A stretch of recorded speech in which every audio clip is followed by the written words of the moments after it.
Bueno, muchas gracias por estar aquí y llenar este pleno con la vuesa sonrisa y la vuesa inocencia. Y falar en asturiano tamén, cosas que non son moi frecuentes neste hemiciclo.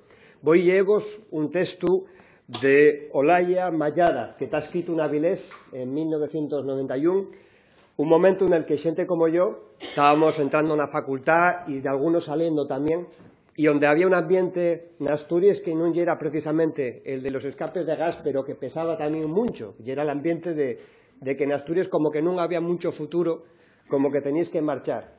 E precisamente de eso fala este poema que lle moi curto, que cuenta la historia de daquén que tiene que marchar para Madrid, pensando que en Madrid va a serlo todo, que marcha con un ordenador debaixo el brazo, que en este poema llama Cachopu de Puxarra.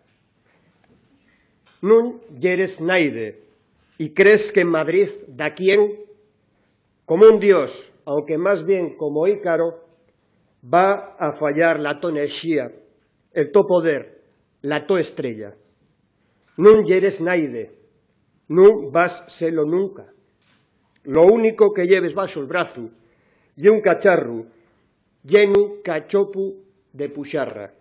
Lo único que ye lo que te fai diferente ye el to nome na tarxeta sanitaria. Afortunadamente, sois mucho más que el nome na tarxeta sanitaria y esperemos que non tengáis que marchar para Madrid con un cachopo baixo el brazo. Muchas gracias.